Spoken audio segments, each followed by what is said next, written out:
Masa Sayyidina Umar yang ngomong kayak begitu? Orang yang kalau Nabi sebut bukan aku Nabi terakhir, harus ada Nabi lagi, orangnya pasti Umar. Tapi ya itulah orang soleh asli, selalu ngerasa dirinya yang paling banyak salah. Jadi yang tiap hari beliau lakukan mendekat terus, tobat terus, tambah. Itulah orang soleh betulan, ya. Ya jadilah kita seperti itu dulu, yuk bismillah ya. Karena nanti ketika akhirnya udah berhasil jadi soleh betulan, nggak cuma jodoh yang datang, dunia juga datang. Serius. Orang nggak beriman aja, tapi punya skill yang orang lain nggak punya. Contoh fotografer, nggak sholat dia, bukan Islam ternyata, tapi dia punya skill yang orang lain nggak punya. Motonya nggak ada yang sebagus dia. Orang datang, Pak saya pengen nikah, tolong difoto sama bapak. Kapan ya? Bulan depan. Aduh maaf, jadwal saya penuh sampai 3 bulan lagi. Saya nikahnya 4 bulan lagi aja deh pak. Yang penting bapak yang moto. Bisa gitu tuh. Untung cuma ganti jadwal, gak ganti calon.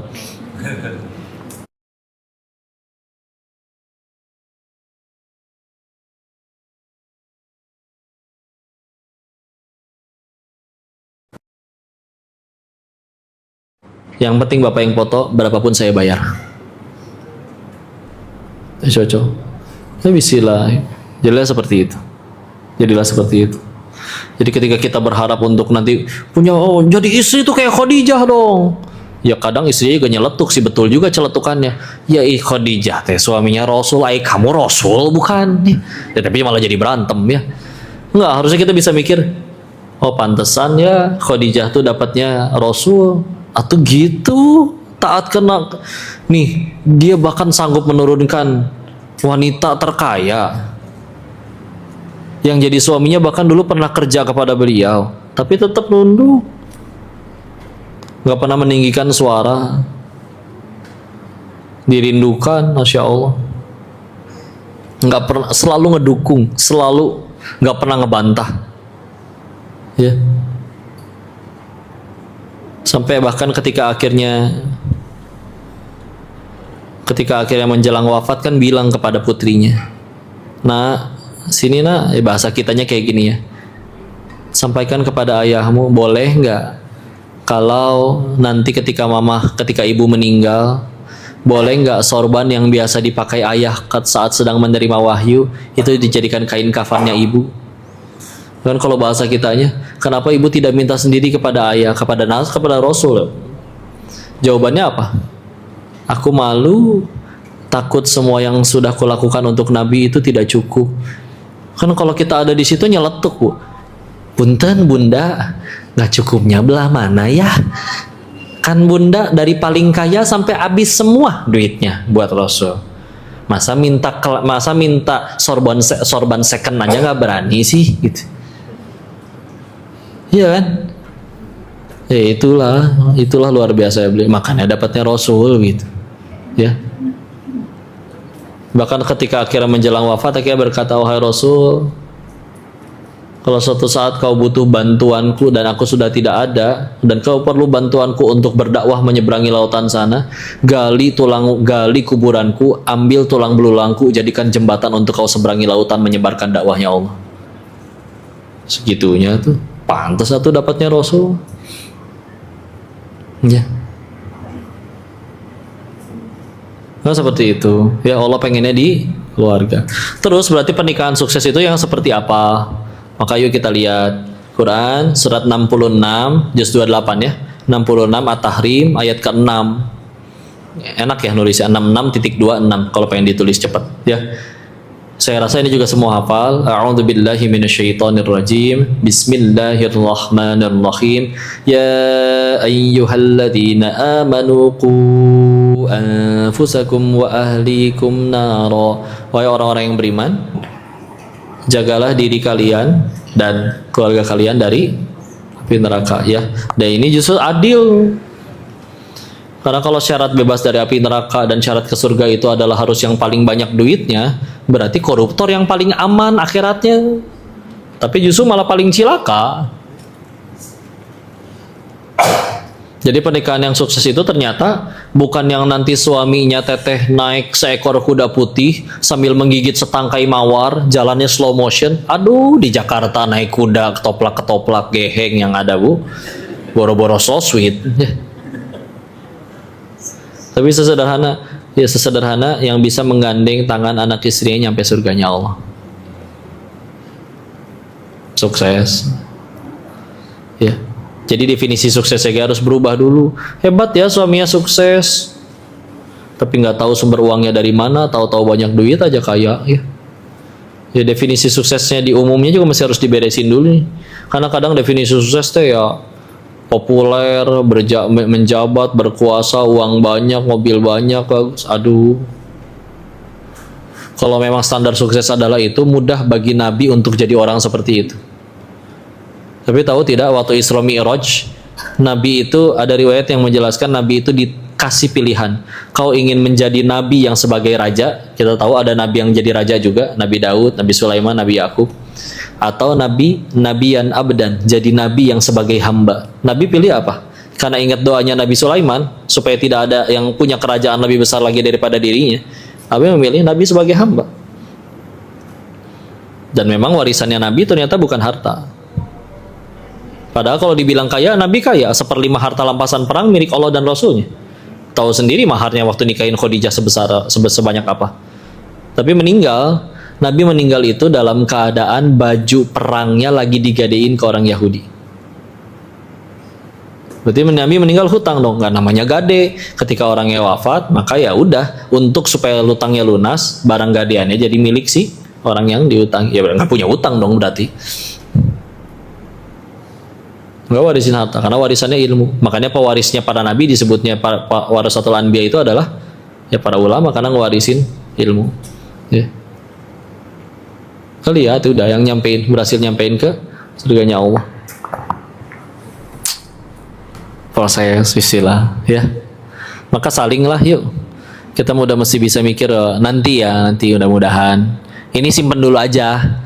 Ini boleh dicatat, ini bahkan ditulis di kitab kita para orang solih terdahulu, ucapan istri soleha kepada suaminya. Itu boleh dipraktekin ya ke suami ya.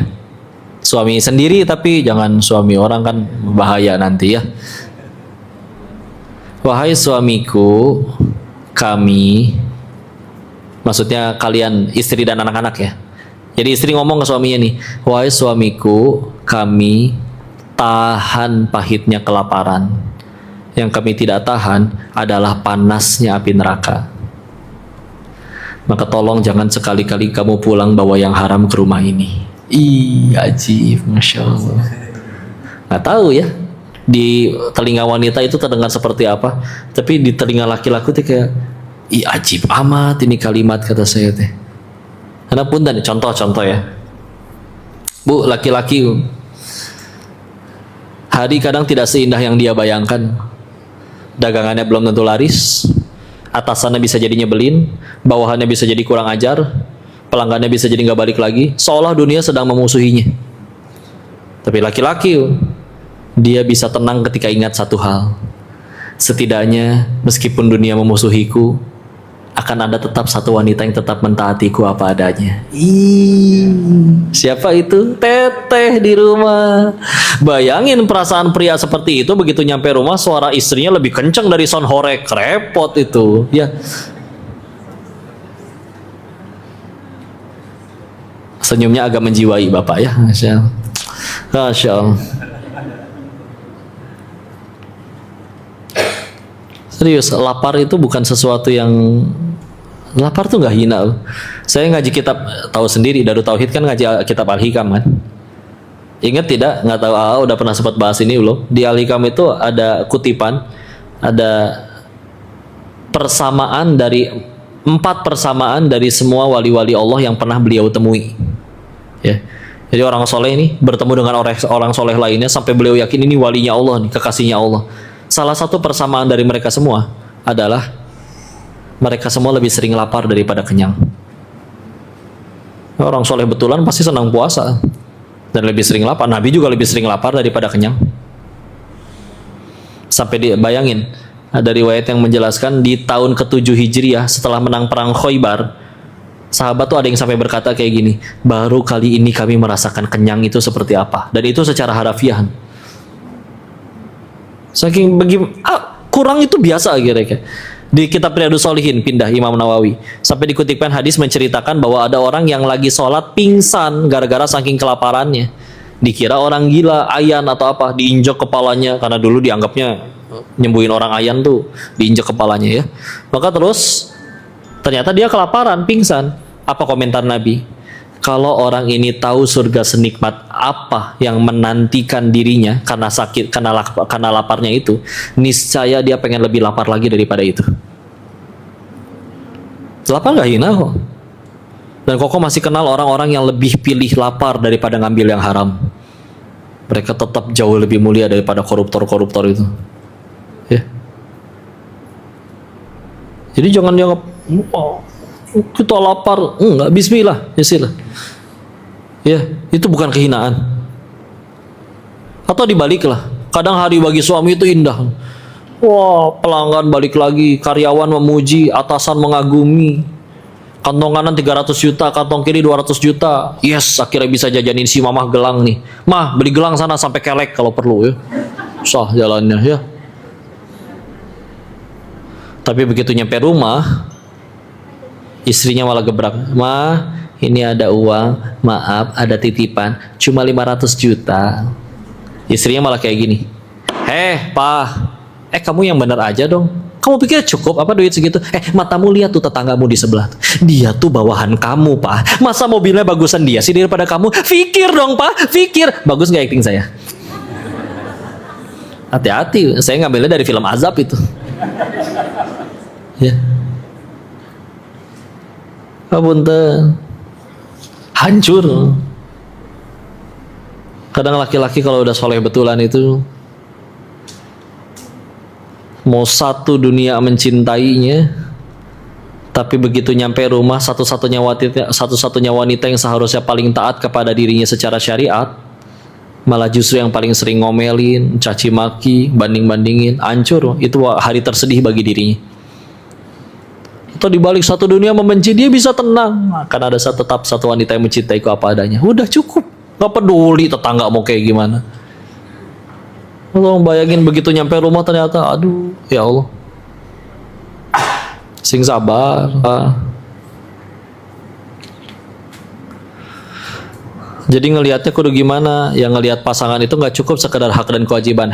Pak, ini hak saya ya, dan itu kewajiban kamu. Kalau kamu nggak bisa penuhin, masih banyak berondong yang mau sama aku. Atau kapan damainya itu rumah tangga? Ya. Terus kalau bukan hak dan kewajiban apa dong kok? Kita mesti bisa ngelihat pasangan kita itu sebagai dia adalah jalan bagiku nyampe ke surganya Allah. Nah. Kebaikannya pasti ada, kita nggak nikah dengan monster, kita nggak menikah dengan iblis. Kebaikannya muncul, aku syukuri, berarti dia ladang pahalaku. Kekurangannya pasti ada, kita nggak nikah dengan malaikat, dan ketika kekurangannya mungkin menyakiti kita, membuat kita meneteskan air mata, berarti dia sedang menjadi ladang penggugur dosaku.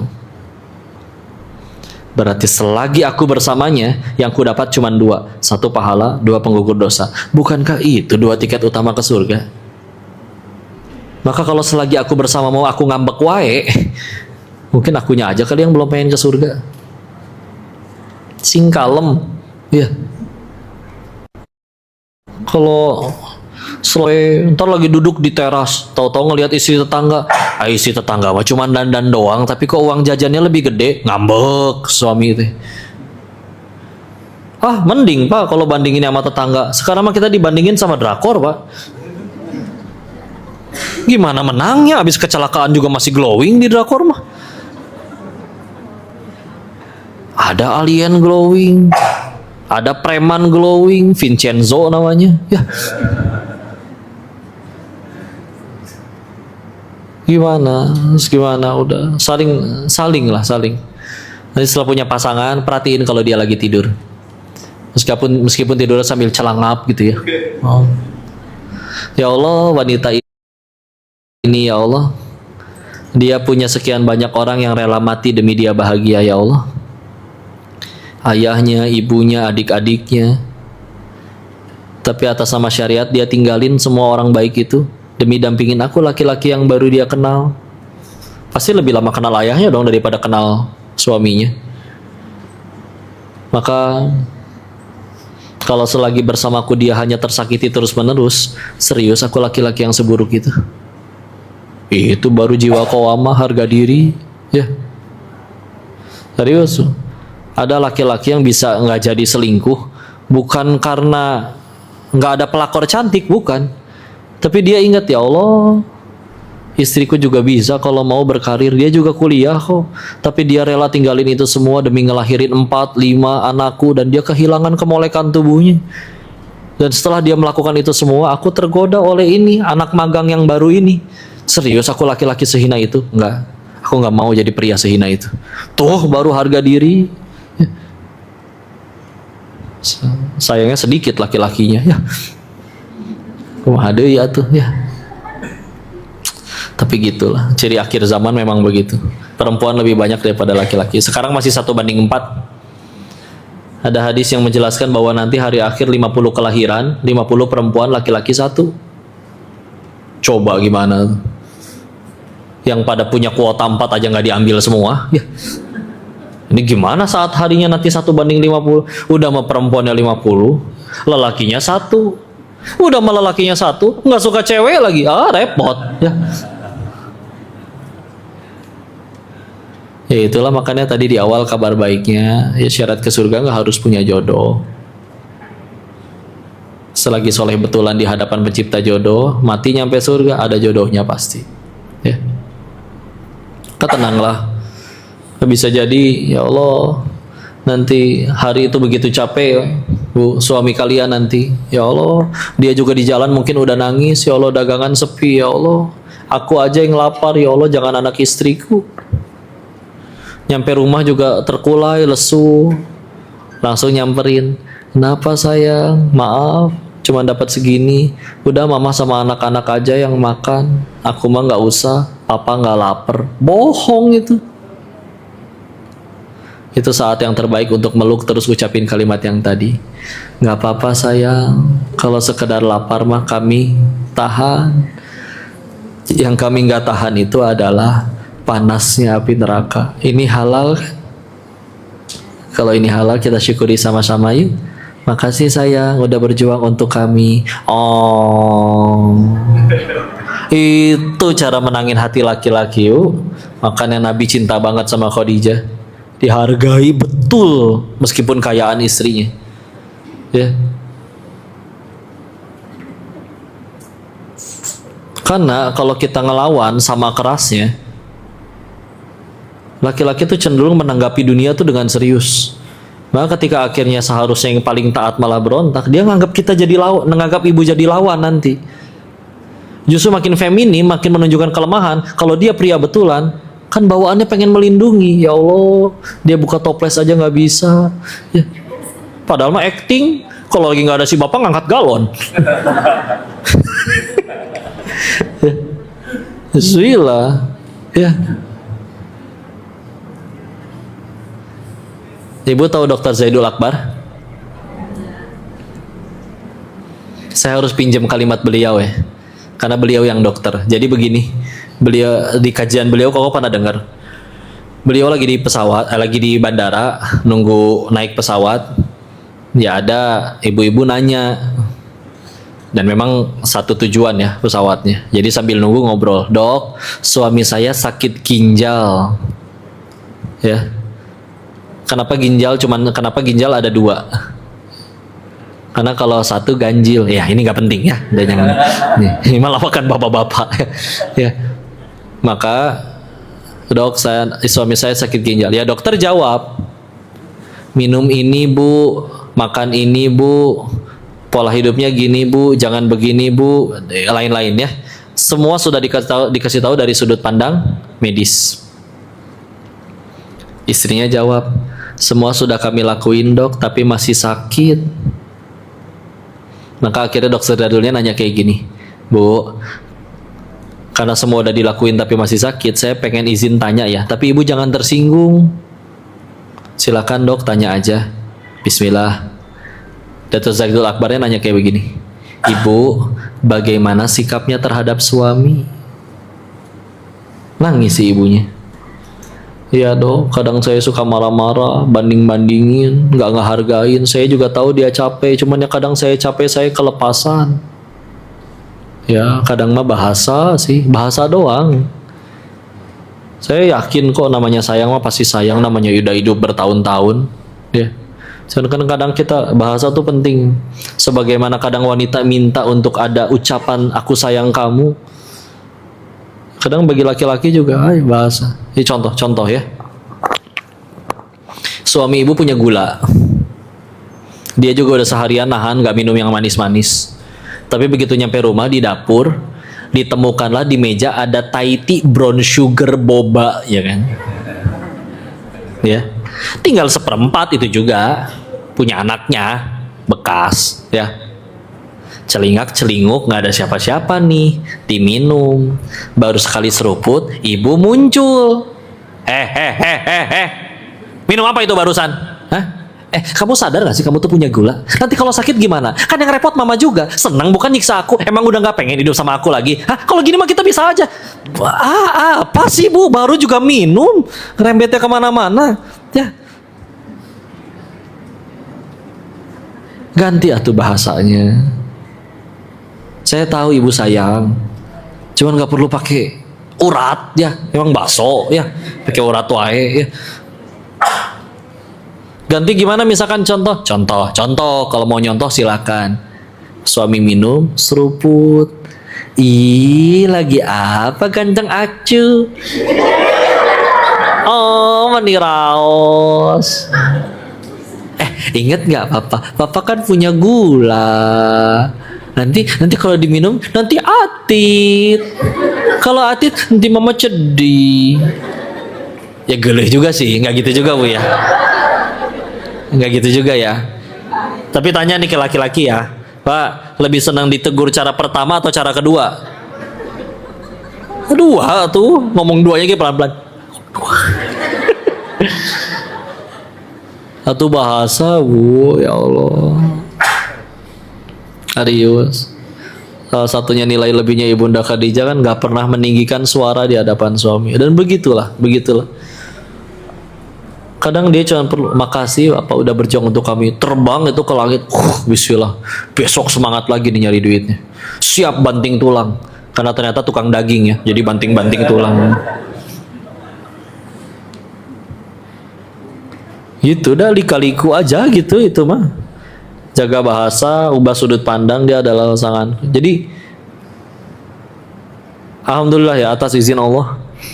Saya waktu itu menikah ketika udah benar-benar punya pikiran bahwa saya udah nyampe di pikiran udah dia nggak peduli sama siapa aja dah.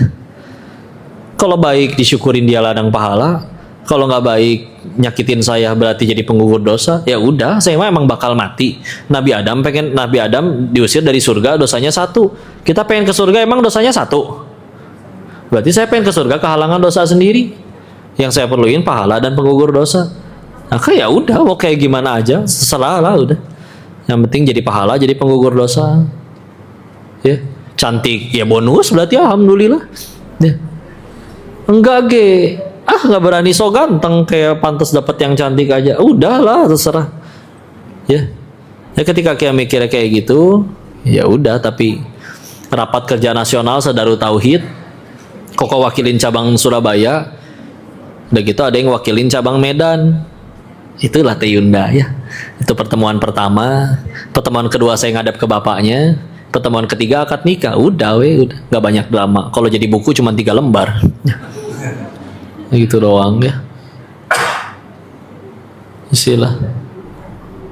Tapi ketika menikah saya baru tahu ininya sih, bahwa jadi dulu tuh ceritanya beliau. Jadi kalau mungkin ada yang ngerasa, oh Teyunda enak ya hidupnya begini, suaminya begini, anak lagi lucu. Punten, apapun keenakan yang kalian pikirin, ini bisa jadi cuma balasan dari hal-hal seperti ini. Contoh, dulu beliau itu pengennya masuk kampus USU, Universitas Sumatera Utara, kampus negeri. Gak kepilih, yang kepilih malah yang gak belajar. Kecewa. Akhirnya masuk, bukan kampus idamannya, walaupun sekarang juga jadi kampus bagus ya. Namanya UMSU, Universitas Muhammadiyah Sumatera Utara. Tapi gara-gara masuk UMSU itulah akhirnya ketemu circle teman-teman yang ngaji. Sampai akhirnya mulai syar'i, mulai ngapalin Quran, mulai dididik agama, bener-bener hijrah di jalan Allah. Ya. Di semester 3 atau semester 4. Atas izin Allah tetap diterusin, belajar serius, sambil dagang, sambil jualan, rintis, sampai akhirnya jadi lulusan terbaik, cum laude. Terus dia ngasih speech di hadapan ini karena jadi lulusan terbaik. Singkat cerita akhirnya langsung ditawari pekerjaan, tapi mohon maaf, dari lembaga ribawi. Langsung digaji minimal, ditawarin minimal 10 juta. Ditolak karena udah hijrah. Akhirnya milih kerjanya di mana? Di Darut Tauhid Medan. Lembaga Amil Zakat Darut Tauhid Medan. LAS DT Peduli, Darut Tauhid Peduli. Kerjaannya jadi apa? Relawan. Relawannya ngapain? Kerjaannya, kalau ada kajian gini duduk di depan bagiin celengan. Kenceleng. Gajinya sebulan berapa? 500.000. Hinaan datang itu semua. Kuliah keluar duit banyak, tawaran gaji 10 juta ditolak, bodoh, segala macem lah itu ya. Cuman namanya leukeun istiqomah, udah kan nggak mungkin selamanya jadi relawan. Pelan-pelan naik amanahnya sampai akhirnya menjadi kepala fundraising, yang biasanya kalau di cabang Darut Tauhid Peduli, lembaga amilnya itu biasanya wakilnya orang keduanya di bawah kepala cabang. Yaitu dia, muncullah rapat kerja nasional tiap tahun. Karena udah jadi wakilnya, maka dia mewakili Darut Tauhid Medan, berangkat ke Bandung. Di situ ternyata ketemu jodohnya ya. Dan itu dia tadi ya. Itu pertemuan pertama, pertemuan kedua nazor, ketemu bapaknya, pertemuan ketiga akad nikah. Nah kalau dirasa bahwa Teh Yunda begini begitu, ini suami apapun itulah ya, Allah lagi tutupin aib-aib kami aja, dianggapnya hidupnya lah sekarang lagi enak-enaknya. Enggak. Mungkin saya ini cuman hadiah sasetan dari hijrahnya Teh Yunda.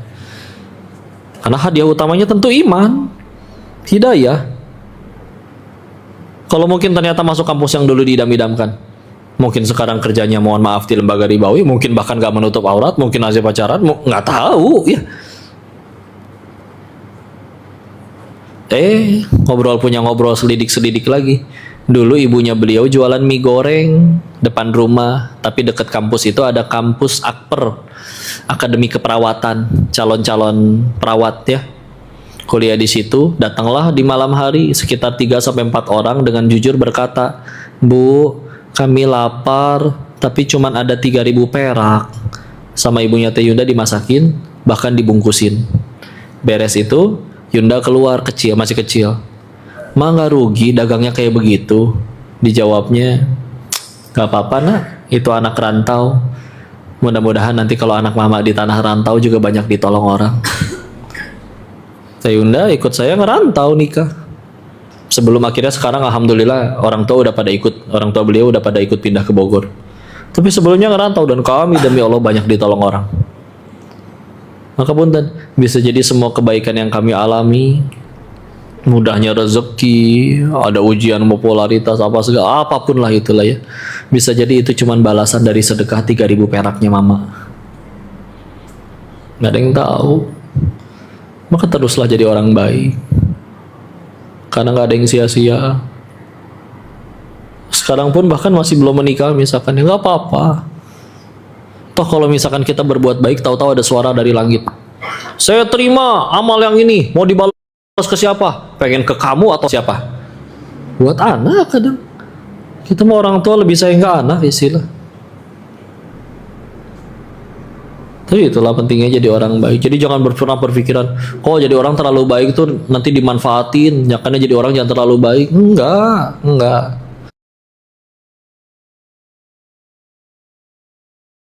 Kan baiknya juga bukan buat mereka, ada balasannya. Dan kalau Allah udah pengen tumbuhin balasannya, itu nggak nanggung-nanggung ya. Tapi terserah Allah, kadang di dunia, kadang untuk anaknya padahal kitanya udah meninggal, atau bahkan nanti setelah kita mati. Sekian banyak kemudahan di sana. Intinya harus mulai dari diri sendiri dulu ke Allah ya. Sila. Nah, kalau bahasan yang dari judul di awal itu sederhana. Nikah perlu cinta. Tujuannya mau apa dulu? Ya. Ingat gak kalau sering ngaji di Darut Tauhid harusnya ingat. AA sering bilang, apa ilmu yang paling penting harus kita pelajari? Jawabannya, ilmu ma'rifatullah, ilmu kenal sama Allah. Kenal sama Allah, obat bagi semuanya. Kita pasti jadi makin baik, akhlak tambah mulia. Akhlak mulia, senang orang. Orang senang sama kita, peluang datang, bisnis bisa, kerjasama ada, kerjaan ada yang nawarin. Itu semua ada. Terus kita bukan orang yang tukang maksiat, pasti buat hidup diri sendiri cukup. Bahkan bisa jadi manfaat bagi orang. Godaan buat maksiat datang, dia kenal sama Allah, takut sama Allah, gak berani nyuri, gak berani korupsi, gak berani ngambil yang bukan haknya. Jadi orang tambah baik lagi. Baik semua hidup.